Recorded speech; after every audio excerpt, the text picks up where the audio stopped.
All right, so we'll get started. A couple of reminders. Um, so yeah, homework one was due last night, and then two is up. It's due next Thursday. So again, about 1 week there. Then okay, three. Yeah, should be three next. Let's see. Oops. We just change it here. So three will be due then a week after homework two. And then the Monday following, which homework three will be due, we will have our exam number one. Okay, so that's the plan for the next a couple of weeks. For in-seat classroom disinfection, Danny and Abigail today. Okay, all right. So today we'll probably finish up chapter 14, and then if we have some time remaining, we can take a look on the beginning of chapter 15. These two chapters are kind of like the same, continuing content from 14 on 15. Okay, so let's take a look. So last time we talked about, we introduced the concept of heat. Heat is basically an energy, that is the transfer of energy from a hotter object to a colder object. Okay, if you put the two into contact. So we use symbol Q for heat. Its SI unit should be joule because it's a form of energy. Okay. Some conversions you may have to consider when while you are solving a problem if heat is not given in joules. Okay. So um, uh, if you have heat exchange, or if you put heat into an object or take it out from the object, then the temperature of the object will be changing. So then this is given by this formula here. So Q on the object, so this is by default is the heat you are given to the object equals to the mass of the object times C is called specific heat capacity, or just specific heat, times delta T, the increase of the temperature. Okay, if Q be negative, then delta T will be negative. Okay, all right. And if you have phase transition in the process, then things is a little bit complicated. So then heat and temperature change are no longer directly proportional to each other. But when you have phase transition, basically temperature stays the same. Okay, so then the excess heat you added to the system just is responsible for the phase transition. Okay, so changing from one phase to another phase. In this case, on up here, plateau here, this is when you have phase transformation from liquid to steam, okay, or vapor. All right. So the heat needed to have a phase transition is called the latent heat. Is defined as the heat needed per unit mass or per kilogram. So its latent heat is L. Okay. You can have melting process or freezing process. That's the reverse process of melting. So that the L latent heat for the melting process is the same as the freezing process. Okay, so the amount that needed is the same. Also for vaporization and its reverse process, condensation, LV, okay, it's the same. But typically LF and LV, they are different. Okay, so because it's different phase transition there. All right. Now, sometimes you have direct phase transition from vapor to solid. Okay, so we know from solid you will have phase transition to liquid first, and then from liquid to vapor. But sometimes this happens directly from solid to vapor. Okay, so for example, dry ice. Okay, it's going from under normal condition. If you have some dry ice exposed in the air, then you will convert directly to vapor. Okay, or when you have this frost forming on your windshield glass, then that's directly from vapor to solid. Okay, so that's what happened in the winter. All right. So then this is called the process of sublimation. So heat of sublimation here, okay? That's phase transition directly from vapor to solid, and then you need latent heat in there as well, okay? All right. So I'm going to give you guys just one more example before we move on to the next concept here, okay? So you guys will have a couple of examples very similar to this one, okay? I'll give you guys a couple of minutes to think about how you want to solve for this one. And then if you know, you can go ahead and then, but we can take a look on the solution together in a few minutes, okay? Just a couple of minutes, I think. So it's okay that you are just getting started, but we can take a look on the solution from that point on, okay?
All right, so let's take a look on this one together here.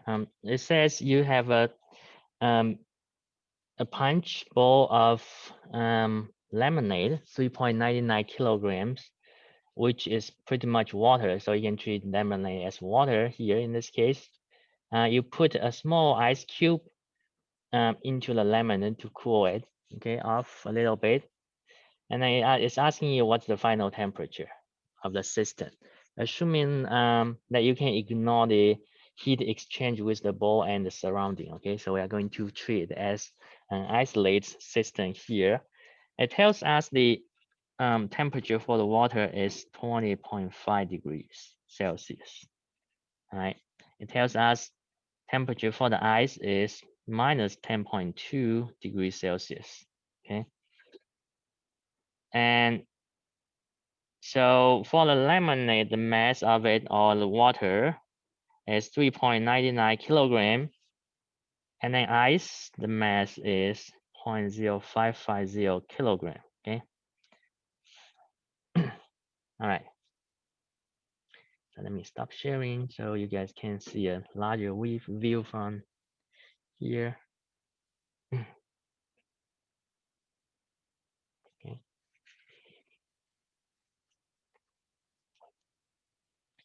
Now, this will be simple if there's no phase transition involved. Okay, so if it's just one object in contact with the other object, then you kind of set it up as like a calorimeter we did last time. Okay, so heat change of the two objects should add up to be 0 because one should give out heat and then the other one should receive the heat that the one gives out. Okay, so then total will add up to be 0. The same thing here should apply.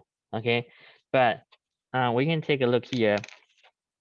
The mass of ice is very little compared to the mass of the water. Okay, so it's likely this is what's going to happen. Okay, so you have this as the temperature axis, and then this is the yeah, this is like the heat or time. Okay, heat processes.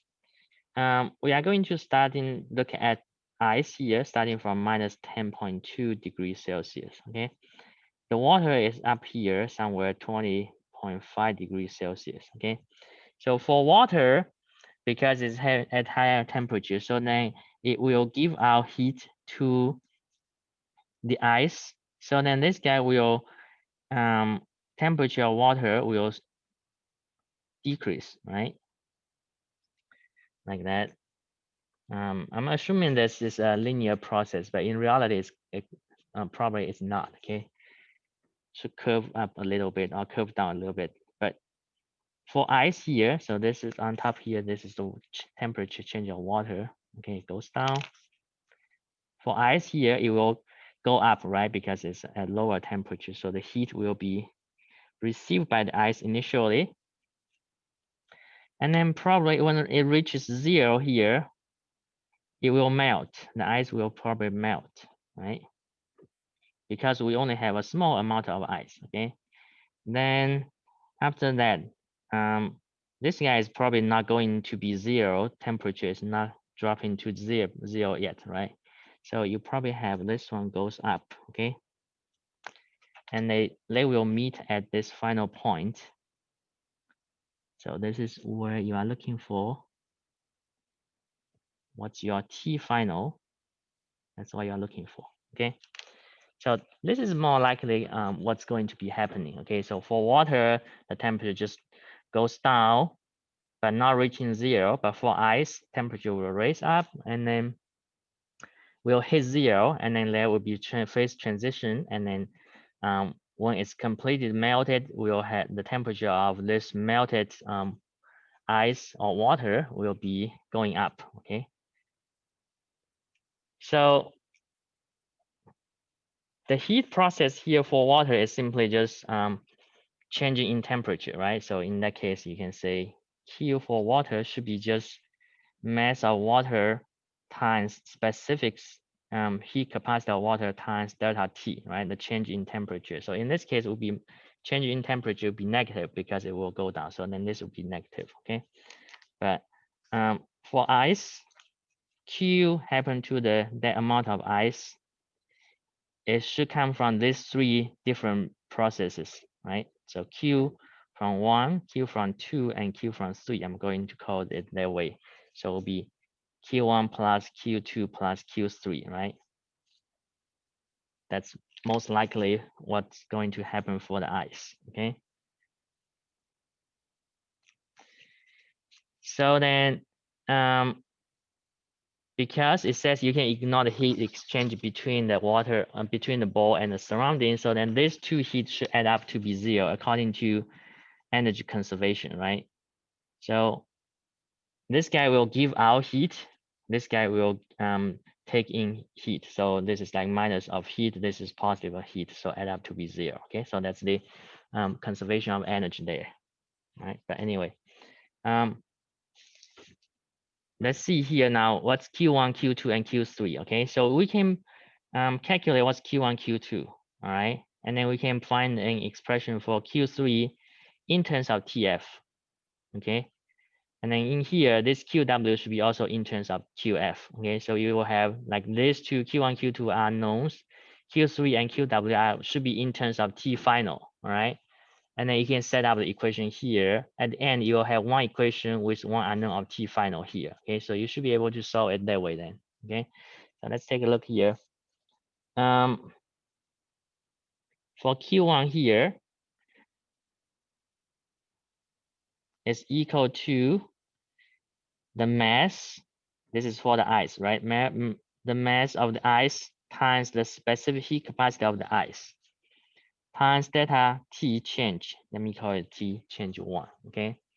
So then this would be the mass of the ice should be 0.0550 kilogram times the heat capacity of the ice, which is given in the problem as 2090, if I'm correct on that one. So 2090 joules. All right.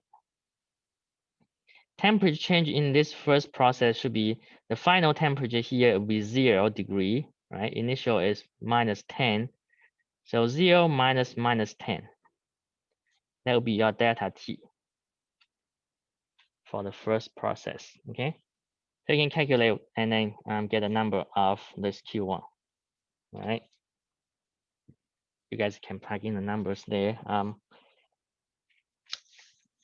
I didn't do it that way, but I'm going to just do this way here. So leave that for you guys to feel that. So then for the second process, Q2, the melting process for the ice, okay? So it will be mass of the ice times the latent heat of fusion for the ice, okay? So L sub F 0.0550 kilogram, that times this melting process, which has a heat capacity, latent heat of 334. It says kilojoules, right? So kilojoules means 10 to the third joules per kilogram, okay? Then you can calculate that as well.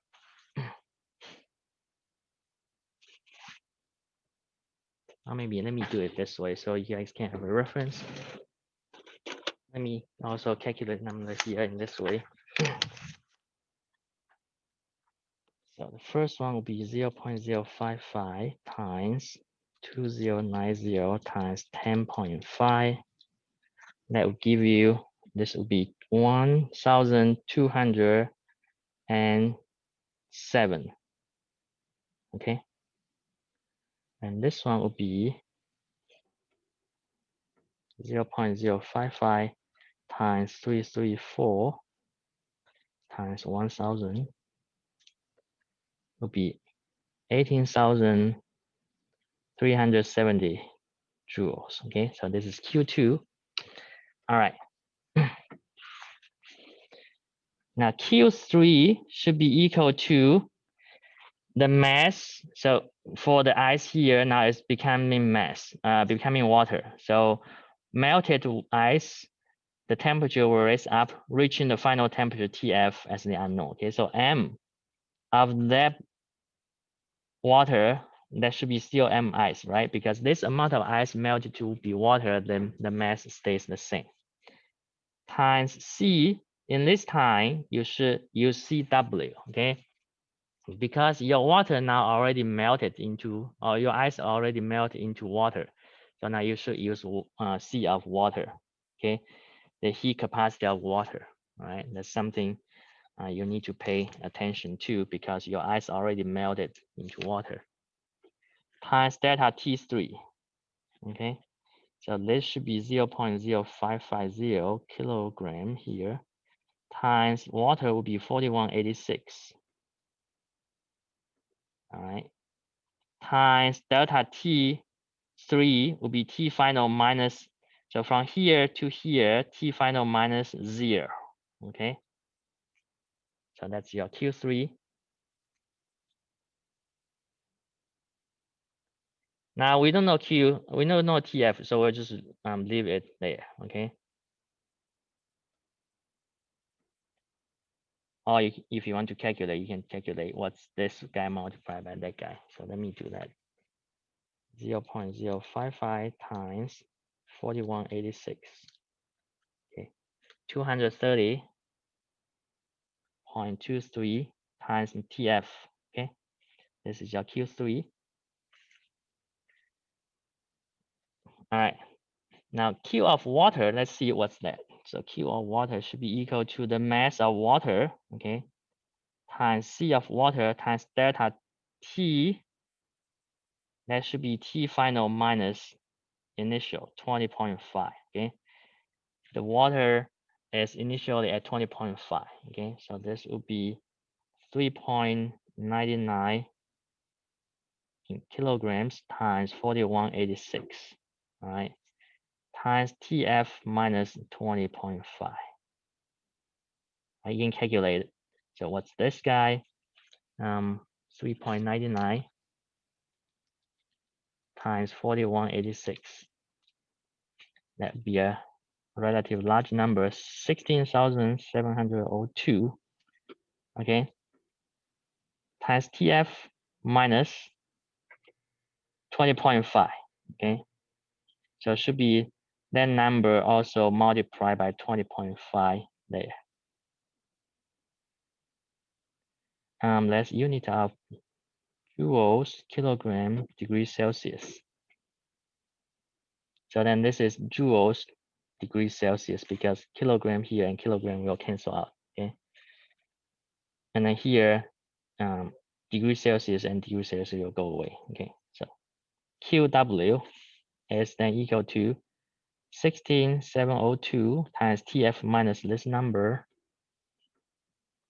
16,702 times 20.5, 342,391 joules. Okay. All right. So we are going to then put all this together. This is Q2. This is Q1. Okay. So if you add them all up together, according to energy conservation, right? QW plus QIs would be Q1 plus Q2 plus Q3. Okay. That should equal to 0. So QW here would be 16,702 TF minus 342, 391. We can leave out the joule, the unit here, because they are all in the SI unit. Okay, so this is your QW, the heat change to the water, now plus the heat change to the ice, which is Q1 plus Q2. Okay, Q1 here, Q2 here, take it down here, plus Q3, 230.23 TF. That should go to 0. Okay. And then now you are solving for TF, right? So TF here, 2 terms has TF. You are going to put them together. So basically this guy plus that guy. Okay, it's a plus in front of parentheses, so that means plus. Okay, so you will have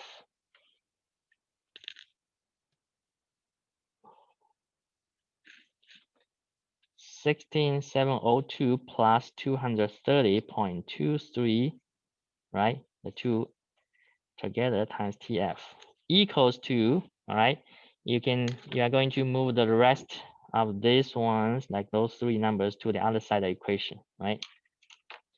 So then the negative becomes positive, 342, 391 minus 1207 minus 18370, right? Okay, and you can calculate what's that.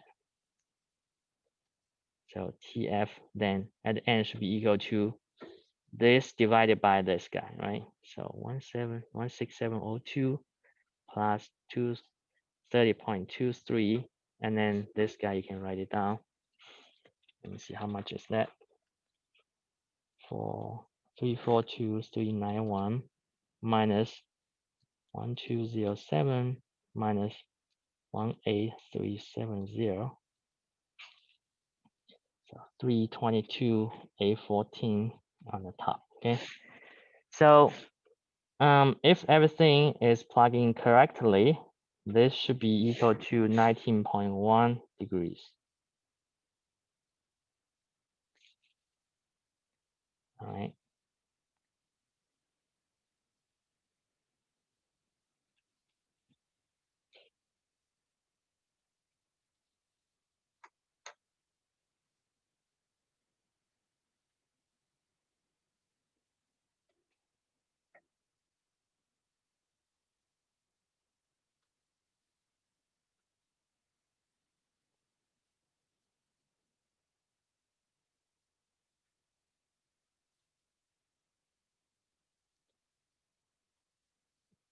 All right. So our final answer is 19.1 degrees, right? So that's in between 0 and 20.5. So that means our initial assumption was right, because the ice will go through this process and then reach over there. So that's where it follows in there, okay? Now, in some cases, I believe in one of the homework problems, you are given that the amount of ice is very large, okay? So then in that case, what happens is that, so the temperature of water will drop down to 0, all right? And then the ice probably is going to just rise up to 0 and melting process, okay? So the final temperature could be 0 in that scenario, okay? So it depends on how much ice you have to start with, and then water, okay? The two. If you have a lot of ice, not so much water, then you are probably going to be like either at 0 or maybe less than 0 for your final temperature, right? Because the ice might not be even reaching up to temperature of the melting temperature, okay? If you have a lot of ice, okay? Then you need a lot of energy or heat to be added, okay? All right. Now you can tell if your assumption was not right, okay? So if we assume that to be here, somewhere to be here, but it turns out that the temperature, final temperature we calculate is say equal to 0 or even negative numbers. So that means our initial assumption was not right, okay? So that means ice is not too little. It's actually a lot, okay? But in this case, it's obviously because ice is only 0.055 kilogram, water is 3.99, okay? Okay, questions you guys might have? So when you guys are doing the homework, basically this is what you are going to apply, okay? So this is a fundamental thing. It's the conservation of energy, all right? So no matter what you are assume you are going to at the end, like probably for ice, it's going to be like several different processes, but you are going to add up the heat during this each of the processes, okay? Another scenario is if water is too little, this is what's going to happen, probably, okay? So then temperature for water will drop down, all right? And then it will become ice, so melt, freezing process. And then when all the water becomes ice, then the temperature of it will drop, okay? So, but then for the ice, because it might have a lot of amount, so then the temperature of ice will just go up, like slightly, okay? So then in that case, for the ice, it's only this simple process of like Q ice equal to M of ice, C of ice, then delta T, similar to this guy, okay? But then for water, then it's Q1 for this process, and then Q2 here, and then another Q3 there, okay? So you could have a problem like that, depending. I know each of you guys are given different numbers, so it would be possible that maybe some of you guys are having this scenario, but some in the same problem, some of you guys are having this scenario because the numbers are randomized, okay? But just keep it in mind. All right. Okay.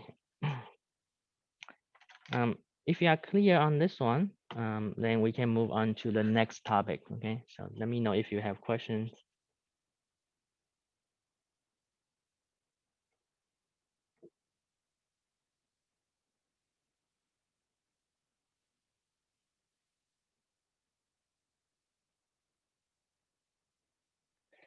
All right. So next, we are going to take a look how heat is being transferred, the method of heat being transferred. Okay, so there are three major ways that heat is being transferred. Okay, so they are called conduction, convection, and radiation. Okay, we'll take them one by one. Okay. All right. So for the heat to be transferred from one object to another object through a physical body. So in this case, if you have object one here, object two here, then it's heat go, assuming T1, that's assuming T1 is larger than T2, then heat will flow from object one through this rod to object two. Okay, so then heat is being transfer through a physical body here, physical material. So this method is called conduction of heat flow. Okay, so in that case, the flow of heat is determined by a few parameters here. The cross-sectional area of a rod, which is proportional to the heat being flowed, transferred. Okay, so you can imagine if the area is larger, then you have larger amount of heat can be transferred through that. Delta T, the different temperature change in the two. All right, if there's larger temperature differences, then larger heat. Okay, divided by L, the length. Okay, it's inverse proportional to the length, and then increasing with time t. All right, with a constant number, which is called the thermal conductivity of the rod. Okay, so that's the material dependence of this rod. Okay, so those are the parameters there. Put into equation, Q is equal to K A delta T over L times T. Okay. So again, K is material dependent. Okay, if you have different materials, you have different K. All right. The second method for heat to transfer from one place to the other is if there's a flow of fluid. Okay, so in the previous case, you have physical material, which pretty much is solid. But in this case, if you have flow of fluid, okay, so for example, in this case, okay, in the daytime, the lamp is warmer than the water. So then the heat will be transferred from the air, okay, circulating over here. So then heat will be carried by the air and then circulating from hotter location to the colder location like that, okay. During the nighttime, it's the reverse process, okay. So because the land cools faster than the water. In your room, it's the same thing here. Okay, so for the heater, the hot air comes out, it's being circulated by the air in the room. Okay, so air is also a fluid. Okay, so that's convection. The third way is radiation. Okay, so you might be some distance away from sun, like fire the frames, but you might be still feeling the hot. So that's mainly because of radiation. Okay, even though there's no flow of air, so you can still feel that. Okay, so that's called radiation. All right. Now, one thing to keep in mind is as long as an object has a temperature that is above absolute zero, then it will give out radiation.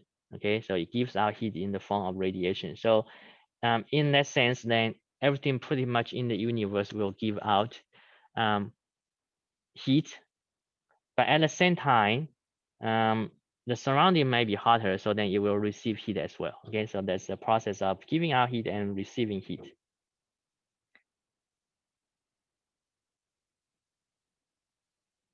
All right. The amount of the energy or heat being radiated by an object due to temperature is proportional to the surface area. If it has larger surface area, it will give out more heat. Okay, and um, it's also proportional to the force power of the temperature. Okay, so this is temperature. This should be in Kelvin. All right, and it also depends on a term called emissivity, which is a number between 0 and 1. All right, so that's E in this equation. That's the emissivity.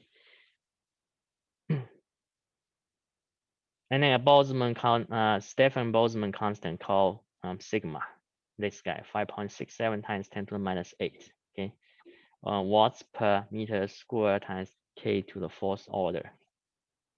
All right, Q divided by T then is equal to that. Okay, so this is the like the power of it. Okay, so like the heat give out per unit time. Okay, energy per unit time. That's equivalent to power. Okay.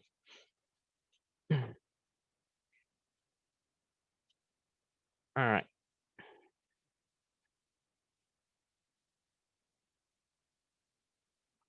Now, as I said, the object will likely give out heat and at the same time be receiving heat from the surrounding. Okay, so if the surrounding has a temperature of T2, the object have temperature of T1, then the net heat change per unit time for the object should be calculated by this equation. Okay, so the amount it absorbs minus the amount that it gives out. Okay, so you can see depends on T1 and T2. If the temperature is for the object is higher than the surrounding, then it will give out net heat. Okay, on the other case, then you'll receive net heat. Okay, I think that's an example in the textbook 17 or 14.9. You guys can take a look. Okay, but we are going to take a look at example here as well. So this one says radiation of human body. All right, so let's calculate the net rate of heat loss. So Q over T, okay, in radiate energy for, yeah, assuming you are taking shower, maybe a naked person in a room of 20, or you are waiting to take shower, okay, just by yourself. But at the room of 20 degrees Celsius, assuming the person to be a black body with a surface area of 1.4 meters square and the surface temperature of 33 degrees Celsius, the E emissivity is 1.00. Okay. So you can see the two temperatures are given in Celsius. They are not given in Kelvin. So you want to convert them into Kelvin. Okay. Now the term here is called black body. It doesn't refer to your skin color. Okay. So everything in the universe and in modern physics is called a black body because it gives out radiation. Okay. So I don't know why it's called black body, but it's called black body. So everything else, everything in the universe that gives out radiation is called black body. Okay. All right. So pretty much you are going to use this equation and then calculate what's this quantity Q over T, Q net over T. Okay. Sigma is the one in the previous slide, 5.67 times 10 to the minus 8. E is 1. Surface area is given. T2 is the surrounding, the room temperature, and then T1 is also given. Okay.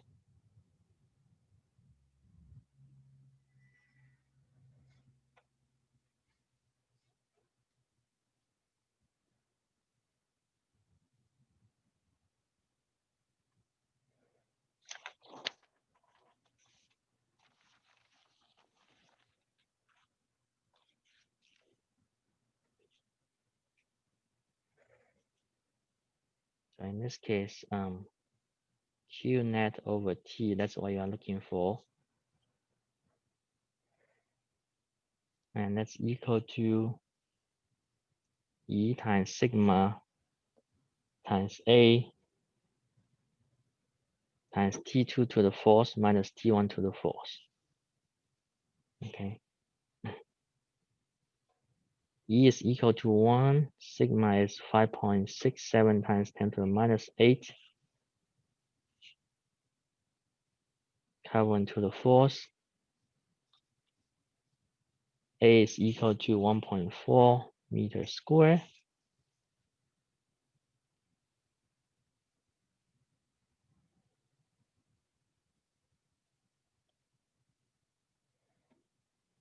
T1 is 33. We need to convert that into Kelvin. T2 is 36. Oh, 20, sorry, 20 degrees. You need to convert that into also Kelvin.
All right, so let's take a look. The first thing we want to do is to do unit conversion. So plus 273.15, okay, to get to Kelvin. So then this gives you 306.15. As the equation says, it's about 306, okay, in Kelvin. And then you also convert this guy into Kelvin. So 20 plus 273, so 293.15, okay. So that's your um, T1 and T2, all right. And then the rest you just plug in the numbers given into the formula there. So you're looking for Q net as a function of time t or over time t that equal to 1 times 5.67 times 10 to the minus 8 watts meters Kelvin to the fourth times the area 1.4 meters square times T2 square, so 293.15 K square, or no, not square, to the fourth, minus 306.15 Kelvin to the fourth, okay? Let me do this square bracket there. All right, so you can see if you want to check the unit consistency, you can see this one will cancel out that one. K to the fourth will cancel out K to the fourth, okay? So final unit should be in watts, which means joules per second, okay? Now this will give you roughly minus 110 watts, okay? So that means your body is giving out heat, okay? Because your body temperature is higher than the surrounding, so that gives out heat about so let's say 100 watts, okay? So you may have heard about this, like your body naturally gives out, it's like the heat gives out is about like 100 watts of light bulb gives out the same thing. You might heard that. Let's refer to this, okay? So you can see that's pretty much the number. In the real world, I think you guys have seen like some of the TV shows, like the penguins.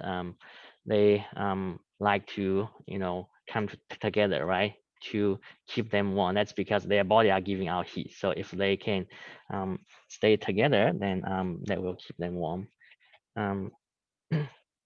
Yeah, I saw that too when I the first year when I moved in here. We were living in Johnstown. Driving up here, there's a farm has cows, like maybe 20 or 30 of cows. They were like just sticking together in the morning. When one morning when I drove up here, it was like maybe temperature was like in the teens. It was pretty cold, but they were together, and then I can see steam come out from their back, which was pretty interesting. But yeah, but they know how to get warm. So that's because of the black body radiation here, okay? All right. I also have a video here which shows you an example, a daily example of how heat is being transferred, okay, from in one of the daily activities we have.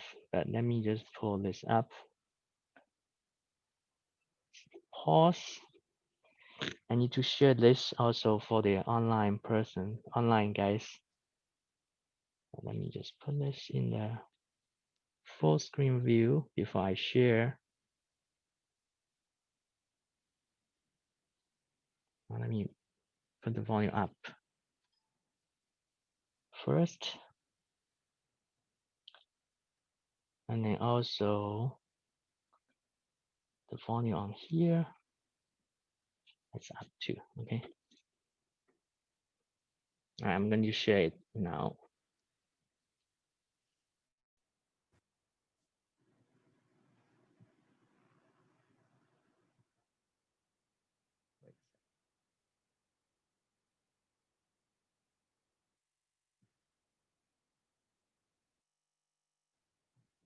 And you click on this one for video sharing.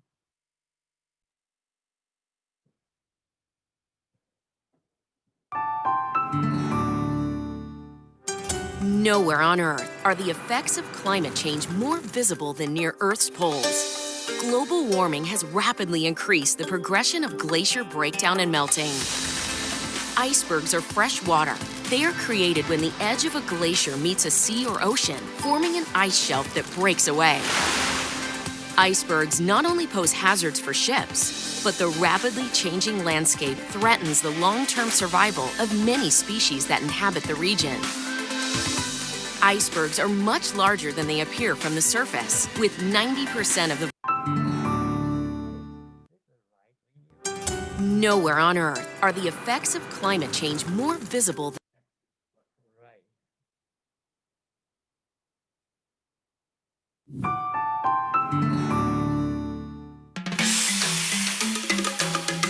Foodies wait for hours, weeks, and sometimes months for an unforgettable culinary experience. To satisfy their appetites, prime steakhouses vie each year to be recognized as having the best steak in the country. The secret to cooking the perfect steak lies in knowing how to control the heat through the heat transfer processes at each stage of cooking. After seasoning the steak, the chef sears the meat at a high temperature to create a nice crust. Heat is slowly being transferred to the center of the meat via conduction, the molecule-to-molecule transfer of heat. After a quick sear, the steak is placed in the oven, where heat is transferred through convection from the hot air circulating within the oven. Heat is also being transferred from the oven walls to the steak by radiation, mainly in the form of infrared electromagnetic waves. The relationship describing the net radiation from hot objects is called the Stefan-Boltzmann law. After a few minutes in the oven, the steak is removed and allowed to rest so that the juices within the meat can distribute equally. A combination of all three heat transfer modes occurs at this time. The steak radiates heat to its surroundings. Air in the room naturally carries energy away through convection, and the bottom of the steak loses energy to the plate through conduction. Understanding these heat transfer processes allows chefs to skillfully craft the perfect steak dining experience. Whether paired with veggies or with fries, steak with anything forms a winning combination. Bon appetit!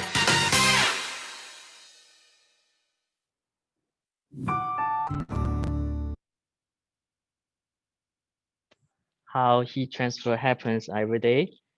I don't know about you, but it probably didn't make me very impressive of the heat transfer method, but just make me like hungry after looking the video. I think we'll stop here so that we'll finish chapter 14 today, okay? And then we can come back on chapter 15 next time.